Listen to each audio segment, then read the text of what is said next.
Bonjour les amis, bienvenue sur Histoire inspirante. Avant de commencer, nous aimerions que vous fassiez partie de notre famille. Abonnez-vous aujourd'hui et activez la notification de la cloche. Maintenant, profitons du soleil qui brûle dans l'après-midi à Lagos, rendant l'air lourd. Les voitures klaxonnent, les commerçants crient et l'odeur de maïs grillé se mélange au gaz d'échappement. Amina équilibrait un plateau d'oranges sur sa tête, se déplaçant entre les voitures en espérant des clients. Les affaires étaient lentes, et ses pieds la faisaient souffrir d'avoir été debout toute la journée.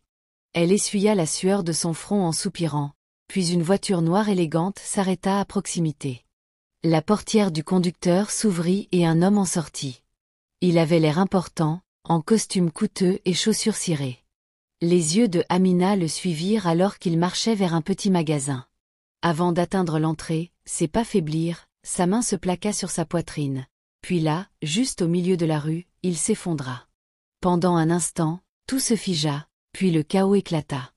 Les gens se précipitèrent vers lui, non pas pour aider, mais pour voler. Des mains attrapèrent son poignet, lui soustrayant sa montre. Quelqu'un tira son téléphone, un autre sortit son portefeuille de sa poche. Le cœur de Amina battait la chamade alors qu'elle observait la portière de la voiture rester ouverte, invitant les voleurs. En quelques secondes, la voiture avait disparu, la foule s'éclipsant, laissant l'homme étendu, sans défense. Elle déglutit avec difficulté. Tout le monde l'avait abandonnée. Mais elle ne pouvait pas. Elle laissa tomber son plateau, les oranges roulant dans toutes les directions, et courut vers lui, s'agenouillant à ses côtés. Elle secoua son épaule. « Monsieur, réveillez-vous. » Aucun son. Son esprit s'affola. Elle n'avait pas de téléphone. Pas d'argent pour le transport pour l'emmener à l'hôpital, mais elle ne pouvait pas le laisser comme ça. Prenant une profonde inspiration, elle attrapa son bras et tenta de le soulever. Il était trop lourd. Les larmes remplissaient ses yeux. « Quelqu'un, aidez-moi, s'il vous plaît. » Les gens passaient comme s'ils ne pouvaient pas la voir. Amina sentit la frustration monter dans sa poitrine. Bien, si personne ne voulait l'aider, elle le ferait elle-même.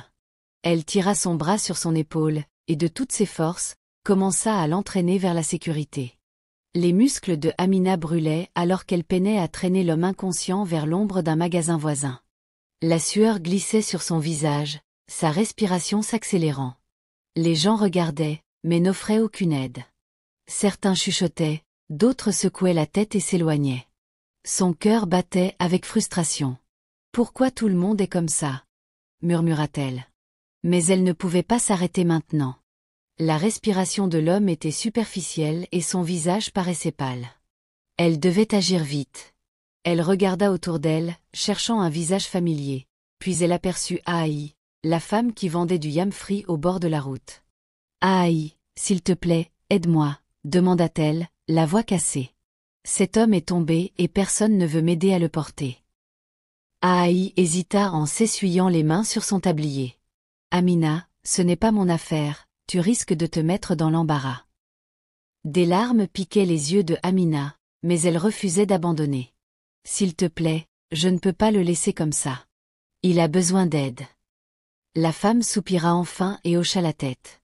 D'accord, portons-le d'abord à mon stand. Ensemble, elles soulevèrent l'homme et le traînèrent jusqu'à un banc en bois à côté du stand d'Ahaï. Amina lui courbait la tête avec son foulard tandis qu'Ahaï saupoudre de l'eau sur son front. « Peut-être devrions-nous l'emmener à l'hôpital » suggéra Amina en jetant un coup d'œil à son corps immobile. « Il n'a pas l'air bien. » Ahaï claqua la langue. « Hôpital ? Tu as de l'argent pour ça ?» Amina mordit sa lèvre. Elle n'avait pas d'argent, mais elle ne pouvait pas rester l'allée. Bras croisés. Elle fouilla dans les poches de l'homme espérant trouver une pièce d'identité. Un indice sur son identité, n'importe quoi.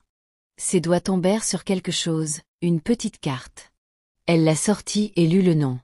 Ses yeux s'élargirent d'étonnement. Elle venait de sauver l'un des hommes les plus riches de Lagos. Amina fixa le nom sur la carte, ses mains tremblant. Elle avait vu ce nom auparavant dans les journaux, sur des panneaux publicitaires.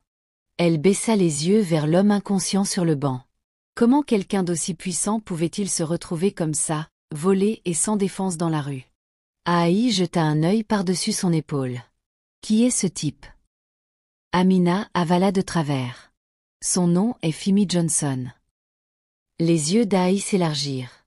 Tu veux dire ce grand homme? Celui avec plein d'entreprises? Amina hocha la tête. Oui. Pour la première fois, une expression d'inquiétude traversa le visage d'Aïe. C'est sérieux, ça. L'homme grogna doucement, ses paupières battant. Amina s'approcha. Monsieur, pouvez-vous m'entendre? Il essaya de parler mais ne réussit qu'à émettre un son faible. Ses doigts tressaillis et Amina ressentit une vague de soulagement. Au moins, il était vivant. Nous devons l'emmener à l'hôpital, dit-elle fermement. Aïe soupira. Tu ne m'as toujours pas dit comment tu vas payer. Amina regarda autour d'elle, désespérée, puis une idée lui vint. Et si nous l'emmenions à son entreprise?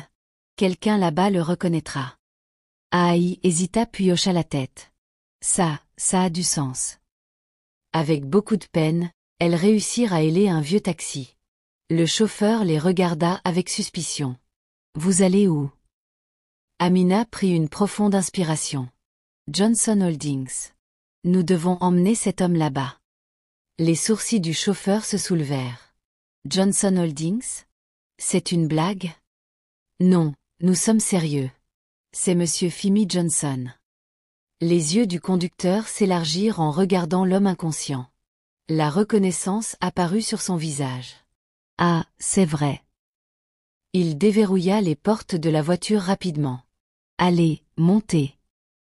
Amina et Aïe peinèrent à soulever le milliardaire sur la banquette arrière alors que le taxi filait vers Victoria Island. Le cœur de Amina battait la chamade. Elle n'avait aucune idée de ce qui allait se passer ensuite, mais elle savait une chose. Sa vie allait changer pour toujours. Amina fixa le nom sur la carte, son cœur battant dans sa poitrine. Elle avait entendu parler de lui auparavant, son visage était toujours dans les nouvelles, un homme d'affaires milliardaire avec des entreprises à travers le Nigeria. Et maintenant, il était allongé, inconscient, sur un banc en bois, n'ayant rien à voir avec l'homme puissant qu'elle avait vu à la télévision. Aïe regarda par-dessus son épaule. Ah, c'est ce riche homme, hein? Celui qui possède de grosses entreprises. Amina avala difficilement. Oui, mais que devons-nous faire maintenant? Aïe se gratta la tête. Ça me dépasse. Mais si nous l'amenons à l'hôpital, au moins il pourra appeler ses gens. Amina hocha la tête et se tourna vers un jeune garçon qui traînait près du stand. Fille, aide-nous à trouver un motard pour l'emmener à l'hôpital. Fille s'en alla en courant pendant que Amina se retournait vers l'homme inconscient. Sa respiration était toujours lente, son visage trop pâle. Quelques minutes plus tard, Fille revint, traînant un motard réticent derrière lui. L'homme fronça les sourcils. Je ne transporte pas les malades. Si quelque chose lui arrive sur ma moto, c'est la guerre. Les mains de Amina tremblaient de frustration. S'il vous plaît, aidez-nous, il a besoin d'un hôpital. Le motard considéra la situation et finit par accepter. Avec peine, ils soulevèrent le milliardaire sur la moto. Amina monta derrière lui, le maintenant en place alors que le moteur rugissait au démarrage. Ils filèrent, Amina lançant une prière silencieuse au vent. Elle n'avait aucune idée de ce qui allait se passer ensuite, mais une chose était claire, sa vie allait changer pour toujours. La moto zigzaguait à travers le trafic chaotique de Lagos, évitant de justesse les nids de poules et les conducteurs impatients. Amina tenait fermement l'homme inconscient, son cœur s'emballant à chaque virage brusque. Elle n'avait jamais été dans un grand hôpital auparavant et désormais, elle s'apprêtait à entrer dans un, portant un milliardaire qu'elle connaissait à peine. Lorsqu'ils arrivèrent enfin à l'hôpital, Amina sauta de la moto et fit des signes frénétiques aux gardes de sécurité. « Aidez-le, il a besoin d'un docteur », cria-t-elle. Au début, les gardes hésitèrent, scrutant ses vêtements poussiéreux et son plateau d'orange éparpillé. Mais quand ils virent le costume coûteux de l'homme, leurs yeux s'élargirent. L'un d'eux se précipita à l'intérieur, et en quelques instants, des infirmières et des médecins apparurent, roulant un brancard vers eux. Ils prirent délicatement le milliardaire et se précipitèrent à travers les portes de l'hôpital. Amina commença à suivre, mais une infirmière l'arrêta. « Qui êtes-vous pour lui ?» demanda l'infirmière en la scrutant. Amina hésita. Que devait-elle dire? « Je l'ai trouvé sur la route », admit-elle. Il s'est évanoui et les gens lui ont volé toutes ses affaires. Je ne pouvais pas le laisser là. L'infirmière soupira et pointa du doigt la zone d'attente. Asseyez-vous là, quelqu'un viendra vous parler. Amina s'affaissa dans l'une des chaises en plastique, ses mains tremblant encore. La réalité de ce qui venait de se passer la frappa tout à coup. Elle venait de sauver un milliardaire. Mais que se passerait-il s'il lui arrivait quelque chose? La rencontrerait-il en faute? Son estomac se tordit en nœuds alors qu'elle observait le personnel hospitalier s'affairer autour d'eux. Elle avait fait de son mieux, mais maintenant, tout était hors de son contrôle. Amina était assise dans la salle d'attente de l'hôpital, ses doigts tordant le bord de son foulard. Le temps s'égrena lentement, et à chaque seconde qui passait, son angoisse grandissait. Elle n'avait jamais été à l'intérieur d'un endroit comme celui-ci auparavant. Des sols froids, des murs blancs, et des gens courant avec des uniformes, cela ressemblait à un autre monde. Elle voulait partir, retourner à sa vie normale de vente d'oranges, mais quelque chose en elle refusait de bouger. Elle avait besoin de savoir si l'homme qu'elle avait sauvé allait bien. « Excusez-moi. » Une voix profonde la fit sursauter.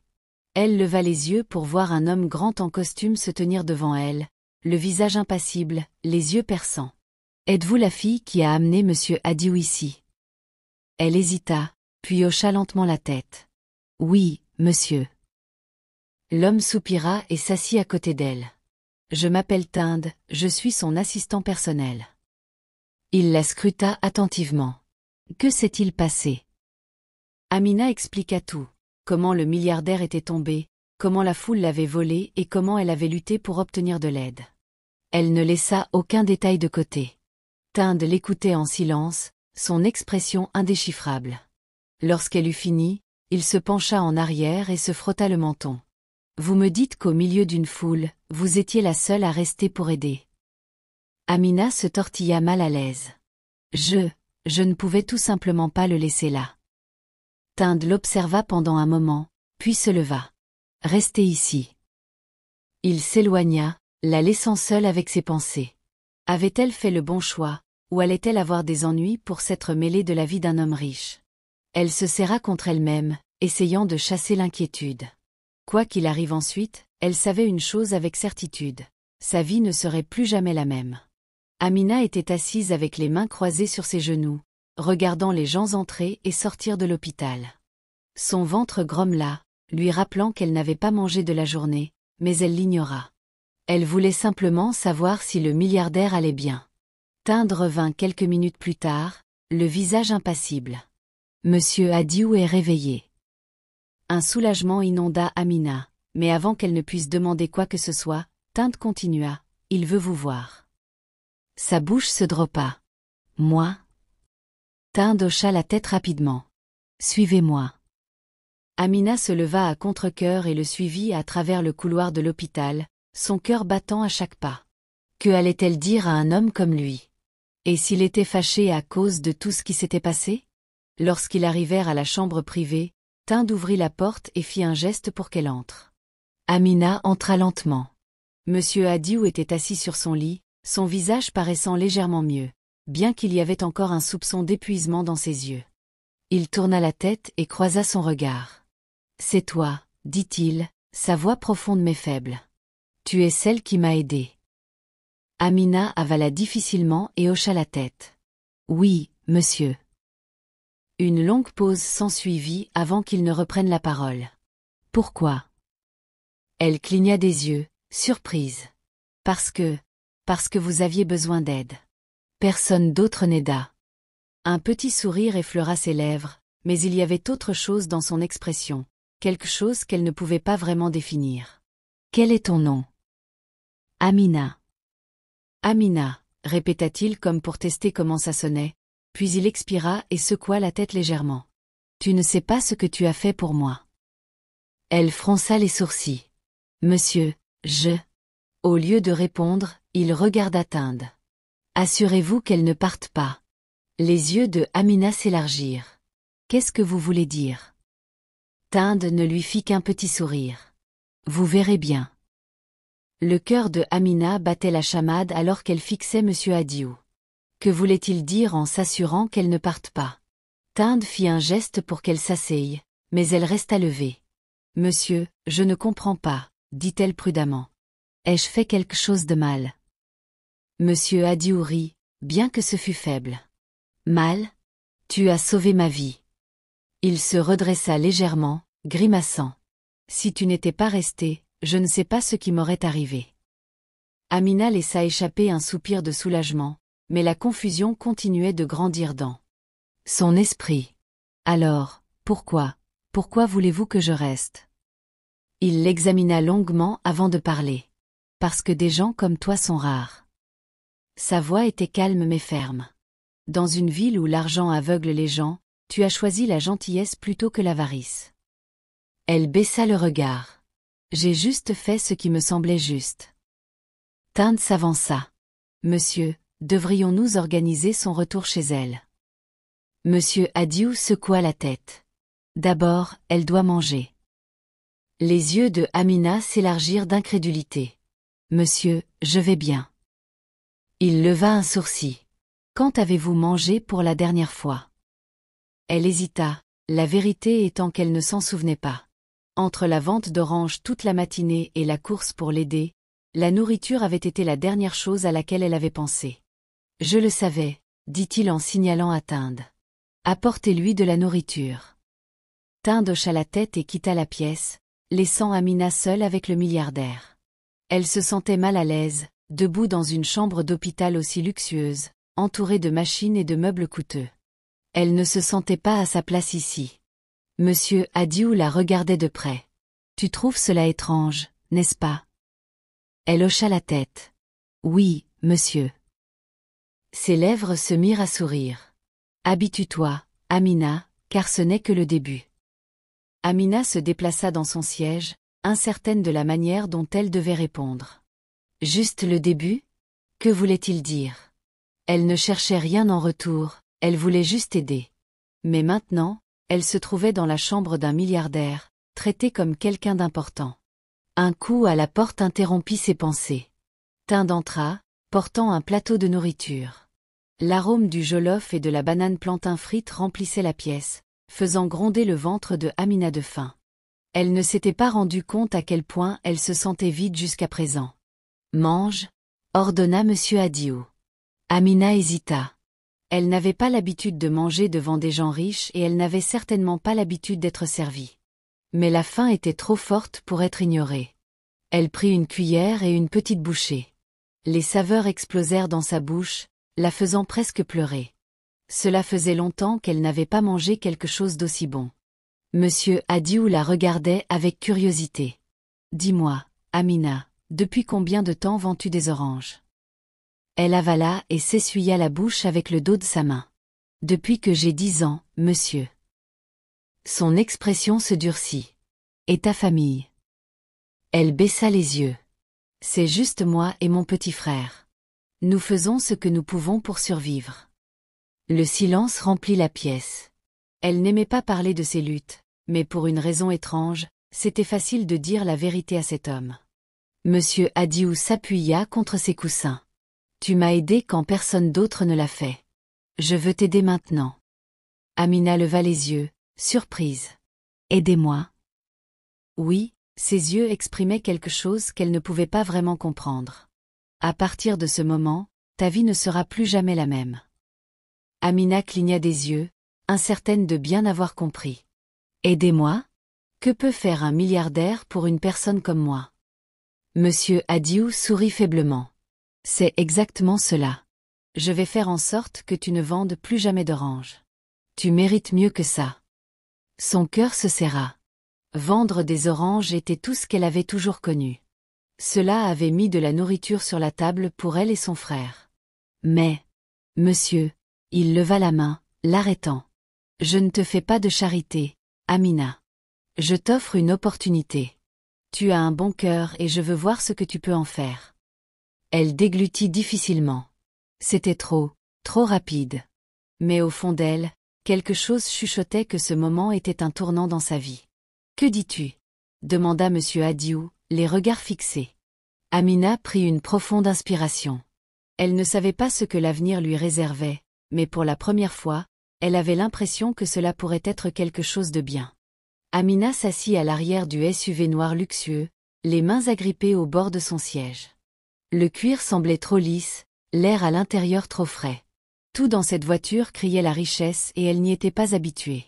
Tinde était à l'avant, scrollant sur son téléphone pendant que le chauffeur manœuvrait à travers les rues de la ville. Son esprit continuait de rejouer les mots de M. Adiou. Il avait insisté sur le fait qu'elle ne lutterait plus et qu'elle aurait une nouvelle vie, mais pouvait-elle vraiment lui faire confiance? Elle avait passé trop d'années à croire que rien n'était facile. La voiture ralentit, puis tourna dans une rue tranquille. Les yeux de Amina s'élargirent. Les maisons ici ne ressemblaient en rien à la zone encombrée et bruyante où elle et son frère vivaient. Les grilles à elles seules étaient plus hautes que tout ce qu'elle avait jamais vu. Ils s'arrêtèrent finalement devant une belle maison blanche aux grandes fenêtres. Avant qu'elle ait pu bien réaliser, Tinde se tourna vers elle. « Bienvenue chez toi. » Amina, stupéfaite, tourna la tête vers lui. « Chez moi. » Tinde hocha la tête. « Oui, Monsieur Adiou veut que tu aies un endroit confortable pour rester. » Sa poitrine se serra. « Mais je ne peux pas rester ici, c'est trop. » Tinde sourit. « Tu t'y habitueras. Allez. » Elle hésita avant de sortir de la voiture. L'air ici semblait différent, plus calme et plus pur. Une femme en uniforme ouvrit la porte, souriant chaleureusement. « Bonsoir, mademoiselle Amina. » Amina faillit se retourner pour vérifier si quelqu'un d'autre se tenait derrière elle. Elle n'était pas habituée à être traitée avec respect. Tinde la mena à l'intérieur et elle retint son souffle. Le salon était immense, avec des chaises à l'air douce, une table en verre et des peintures au mur. Tout avait l'air coûteux. Ses jambes se firent molles. « C'est trop, » murmura-t-elle. Tinde posa doucement une main sur son épaule. « Monsieur Adiou croit que tu le mérites, et bientôt, tu le croiras aussi. » Amina avala avec difficulté. Pour la première fois depuis des années, elle n'était pas sûre de ce que demain apporterait. Mais peut-être, juste peut-être, ce serait quelque chose de bien.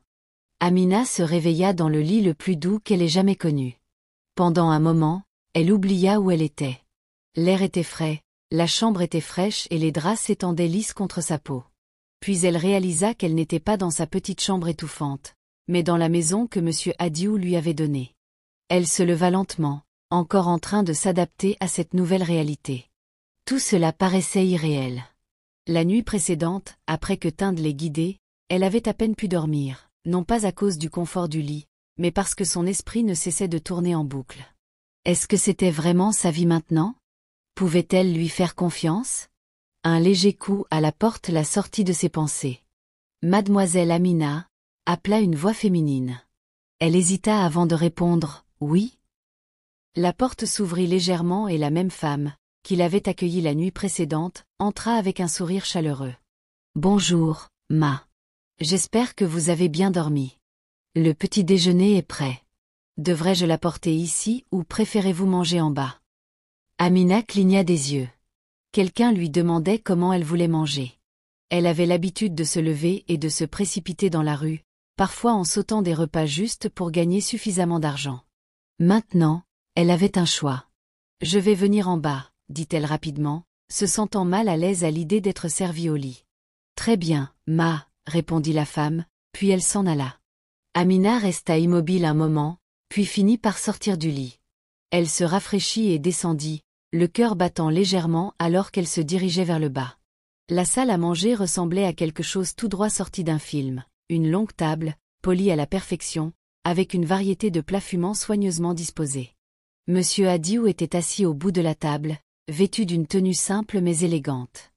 Il leva les yeux à son entrée. « Bonjour, Amina. Je suppose que tu as bien dormi ?» Elle hocha la tête, se sentant soudain petite dans cet espace grandiose.